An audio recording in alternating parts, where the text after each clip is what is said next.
Thanks for listening to Gossip with Celebrity, brought to you by Celebrity.com. This week we talk about the Royals and the Oscar nominations. We end with our weekly feature, The Comments of the Week. The stories, photos, and tweets we talk about can be found at Celebrity.com/podcast under episode 145. Hi, I'm Katie, the founder and editor of Celebrity.com, and I write as Celebrity. And I'm Chandra, I'm the head writer for Celebrity, and I write as Kaiser. So we're going to have an episode out next week, and then we'll be off February 11th. And after that, we'll figure it out. So I missed the Zoom this week. I wanted to let everybody know, so we won't have Zoom excerpts because I'm trying to take more time to myself because I'm just tired with the dog and everything at the beginning of the year. Yesterday it was raining a lot, and I was like, I should go to the gym instead of, walking outside, obviously. I was like, but, my bed is right there, and I just curled up. I really meant to run errands, and I ended up taking a 2-hour nap. Ooh, that's nice. That's really nice. I just took like a 25-minute nap, and I'm kind of jealous. I like longer naps if I can. That sounds relaxing. Yeah, I can't do 25-minute naps. I feel like I'm strung out. I have to do it like 2 hours or maybe more. That's my problem. I went to the tanning salon yesterday. I'm really careful. Like, I put sunblock on my face and I wear clothes. I just do it maybe once or twice in the winters for my mental health. And that was nice. Yeah, I think that's smart. I don't have a problem with tanning beds as long as you're not, using them excessively. A little tanning bed session never hurt anyone. I mean, it probably did, but who cares? Exactly. There was like a tan mom type there. Like, the people with the punch cards or whatever. It's unlimited. But... Yeah, I've told you this before. I used to go to tanning beds. I look very Indian, but I used to do it because I like to even out my tan. Okay. I bought a package, it was cheaper to buy a package of 4 sessions plus a spray tan. It was only $10.99 or something. I was like, okay, I'll take that. So I have all these other sessions I have to do. Yeah, I think that's how they try to hook you on it. But we'll see if I keep going. When I used to go, it was 100 minutes, and then you could just split up the 100 minutes in however many sessions. Oh, I like that because I only do 10 minutes at a time, just, a little bit. Seriously. And I did this hydro massage chair. They have them at some of the gyms too. It was so nice. It's just this chair that has these water jets under the fabric. And you're like, ugh, I can't walk after. I've never tried one. It's worth it. It was really nice. So I've been watching The Last of Us. It's probably not good for me now because it's kind of bleak, But I like it. And you're watching tennis, right? You guys have tennis coming back? Yeah, Australian Open. It's the whole Australian summer month-long extravaganza. This weekend is the finals. So women's final is going to be between Sabalenka and Rybakina, a Belarusian and a Russian girl who plays for Kazakhstan. I think Sabalenka is going to win. That's my prediction. We'll know soon enough. And I think Djokovic will probably win the men's tournament. Man, that guy, how does he keep winning? Yeah, they let him back in this year, even though he's still unvaccinated. Yeah, they deported him last year, but they let him back in and all is forgiven. And then there was an incident. I thought about writing about it. So there was an incident in his last match where he's Serbian and he has tons of Serbian fans around the world. And they come and they bring Serbian flags. And so someone had a Serbian flag and then they imposed Vladimir Putin's face on the flag. They were doing all this Russian propaganda. The Australian Open officials freaked out and they banned a bunch of people and kicked a bunch of people out. But it was a big international incident now.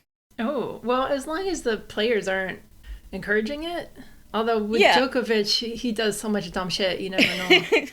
Yeah, that's why I didn't write about it because it's not like he asked for that. And he's never, while he's cozied up to right-wing figures, he's never said, oh, I'm pro-Russia or anything like that. That's good. Yeah, that makes sense not to cover it, but All right, well, I'm glad tennis is happening since you love that. Yeah. Okay, let's talk about the royals. Okay. So we're getting reactions to Spare, and instead of the British press addressing the very legitimate concerns that Harry brought up in his book, they're just like, where's Meghan? What's she doing? Why isn't she promoting it? Which is telling. It's very telling, and they don't want to go too in depth on anything that Harry said. And I saw this clip of like British talk show something or other, and like there were royal reporters saying like he never made any sort of specific allegations, and there was someone on the panel like, yes, he did. He said this. They didn't want to acknowledge any of it. He never actually gives any examples of that whatsoever. He does give examples. He gives the example of private conversations between, oh God, I can't believe I know this. I feel like I know too much about these people and it's driving me insane. But he gives examples of private conversations with Camilla and his brother, which made it to the press. No, but he doesn't, you see. He gives other examples of negative briefing against, him and Meghan. And so this whole where's Meghan thing is such a stupid feint. It's such a stupid bait.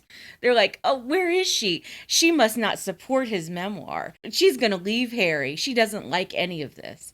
It's ruining her brand. No, it's not any of that. Like, Spare is a huge, huge success. Yeah.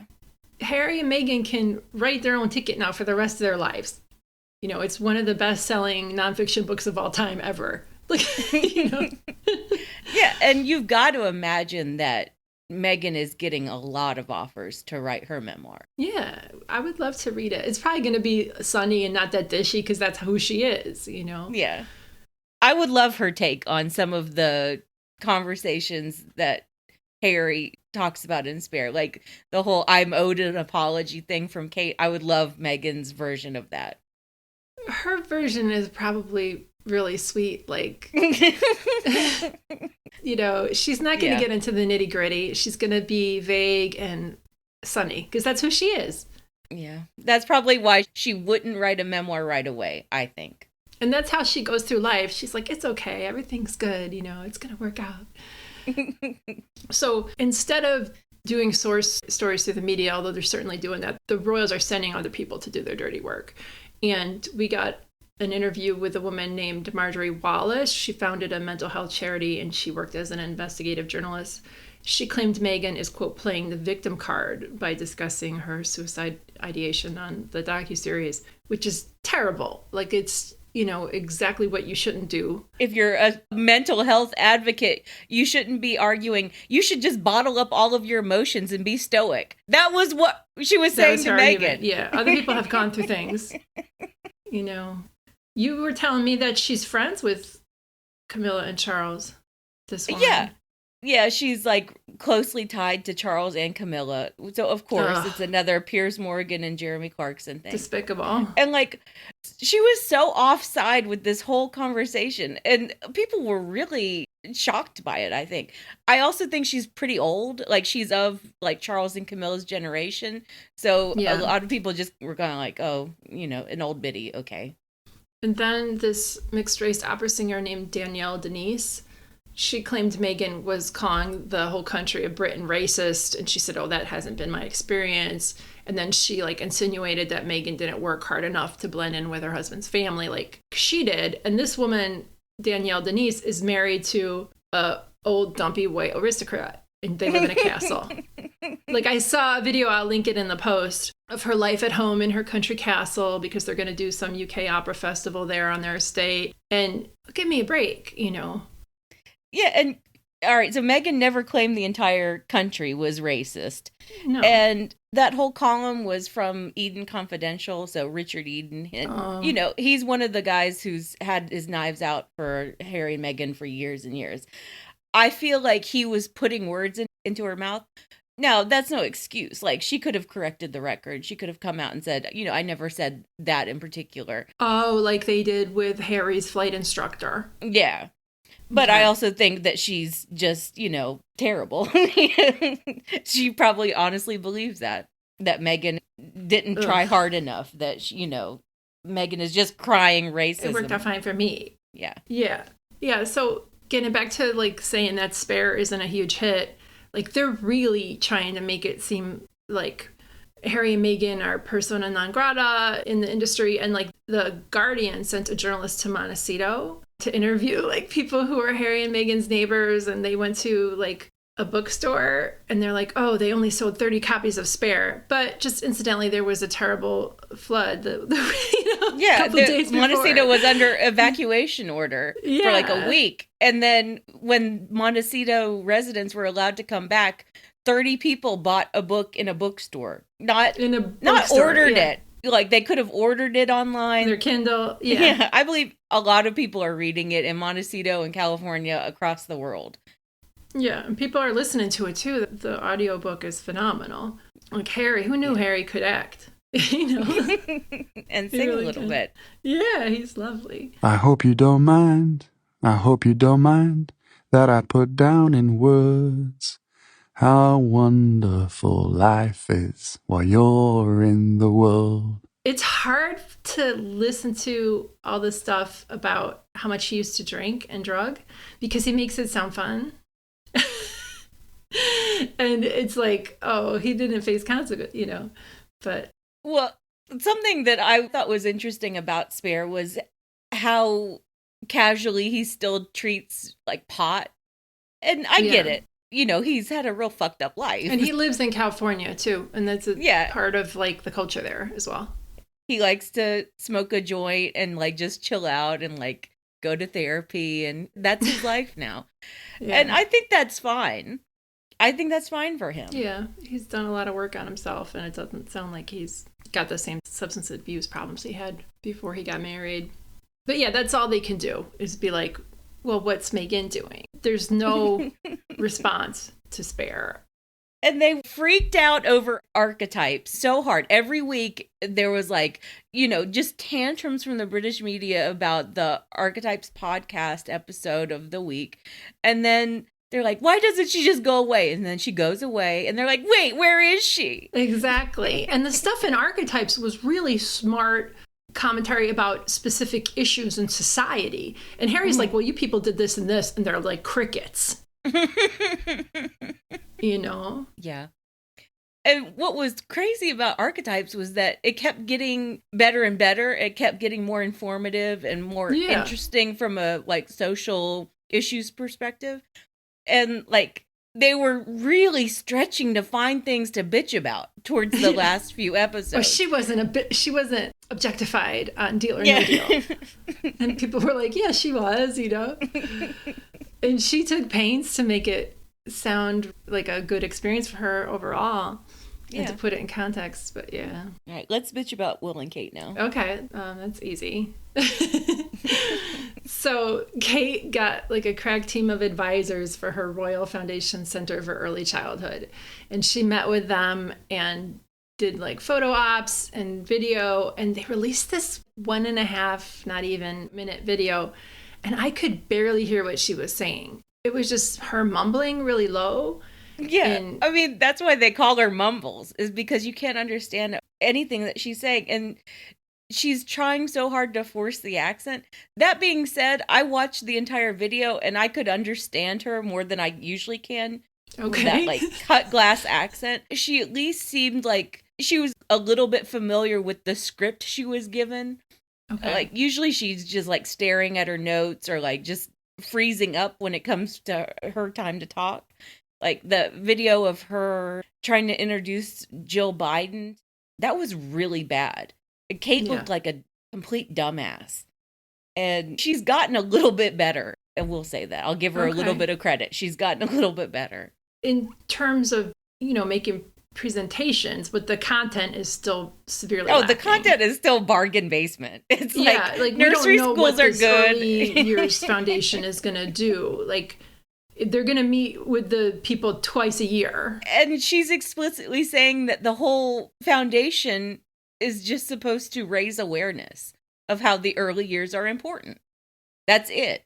That's the entire goal, is to raise awareness of the importance of the early years. Nursery schools are important. There you go. Yeah, she did that. She went to a nursery school. And today, Will and Kate went to a Windsor food bank and they didn't bring anything. Because of course they never bring anything. And that's it. They just showed up. And I posed this question on Twitter, like, as they were showing up empty-handed again. Like, what's worse, that they show up to a food bank empty-handed or that they show up empty-handed to a refugee center? And, like, the refugee center really bugged me because there are little kids there. And you can't bring toys. You can't bring snacks for the little kids. You know, and are they putting it on their social media? It's kind of like how they handled the whole Earthshot thing. Yeah. Like, they didn't even bring the people who were nominated. Yeah. Or highlight their work, really. And they didn't even post about it on social media for hours. They posted about it, but it was hard to find, and their website's hard to navigate. They should have just, like, said, this is where you can donate. This is where you can drop off, you know, food donations.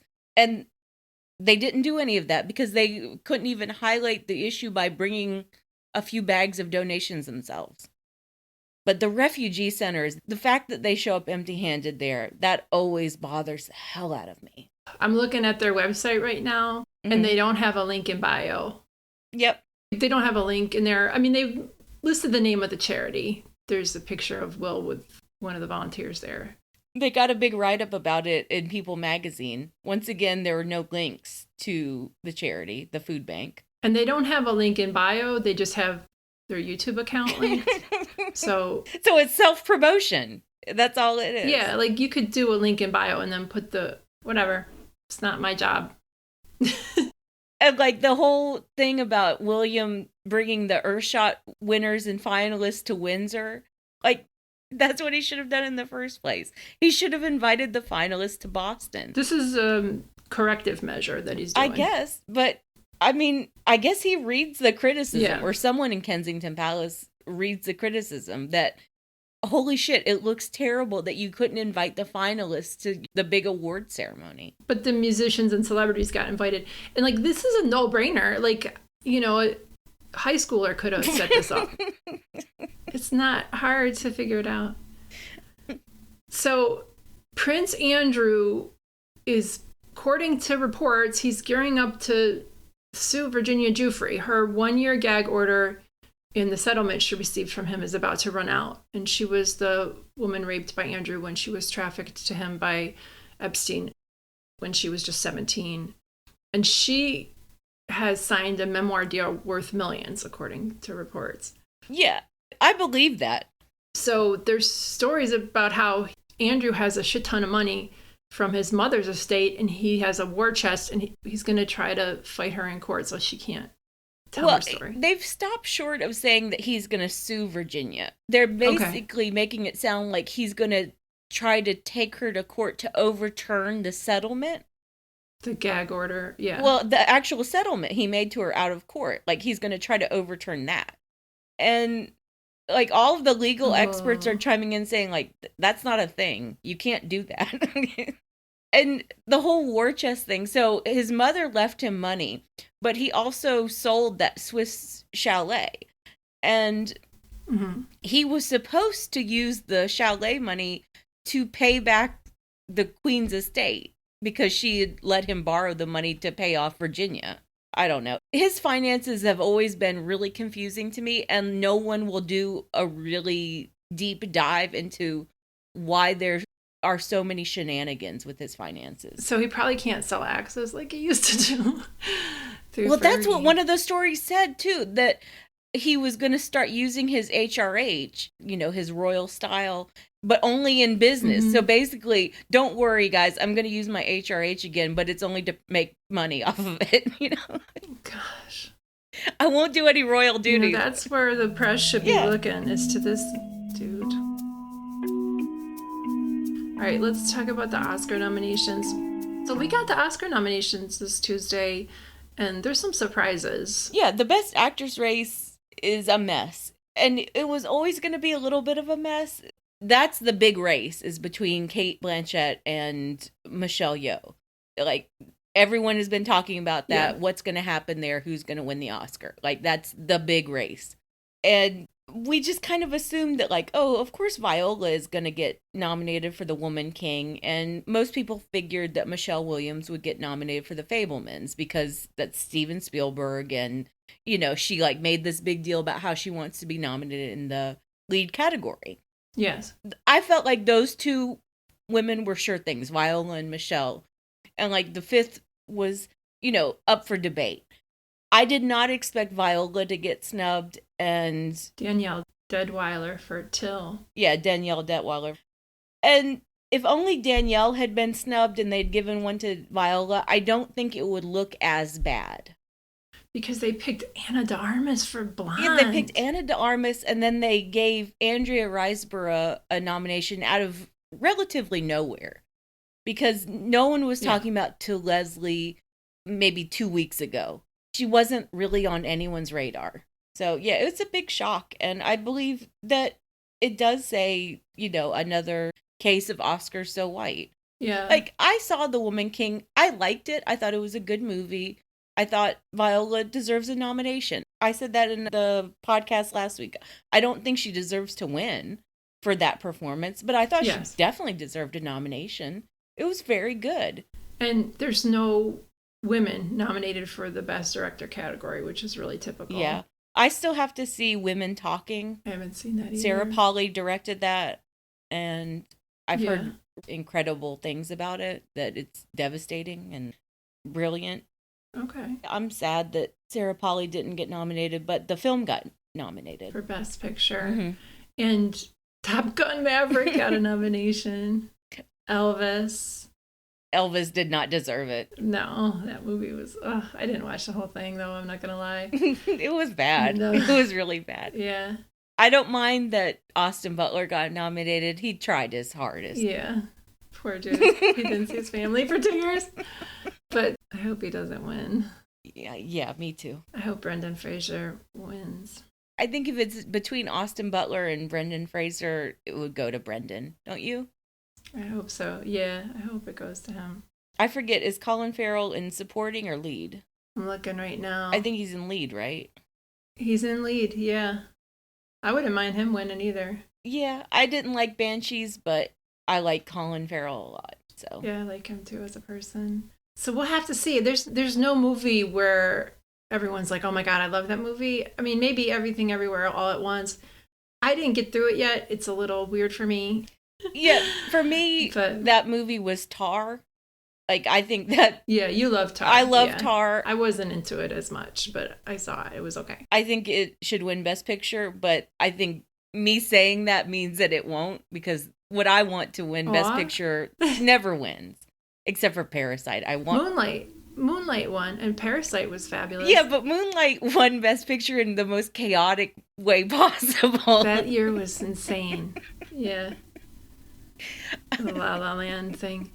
Yeah, the Parasite was a great movie that deserved to win. Yeah, I was really happy when Parasite won. Yeah, there's no movie like that this year, except for me, for Tar. Yeah, and I think it's a very polarizing movie.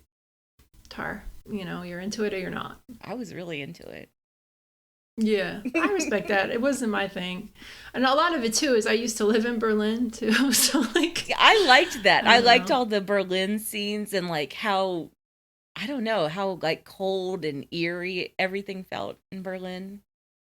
Yeah, it does have that vibe. Like... Yeah, like, all the glass. It was accurate. And, you know, all the modern structures. It was cool. I liked just the energy around the Berlin scenes, especially like when she was jogging. Yeah. She heard the screams and it was just so moody and evocative. All right, let's move on to the comments of the week. So my comment of the week is on your post about Robin Wright and Sean Penn reuniting and how they get along and they're hanging out. And it's not the original comment, it's the responses to it mostly, but the comment is by Lolo86LF, and they wrote, could it be possible that he has grown and matured since he was last married to her, and maybe he would be a better husband a second time around? And Zap Brannigan, DLC, Lucy, Abby, Miss Mary Rose, like a ton of people were like, nope, lol, not happening. It was so funny. All the responses were just one word, nope. But It's true, though. Like, what the fuck is Robin thinking? She's probably digmatized for a little bit, you know. Sorry, I can't imagine being under that dude, like Lainey says. I do think that he does that to women. The sex must be good at the very beginning. Narcissists are like that, you know. He pulls some really beautiful women and like some quality women, and then they run screaming from him after a little while. I'm telling you, Pete Davidson is like that, just a little less toxic. He must be. I don't think he's like as mean as. No, I don't think he's like Sean Penn in any way, honestly. I'm sure they both love bomb.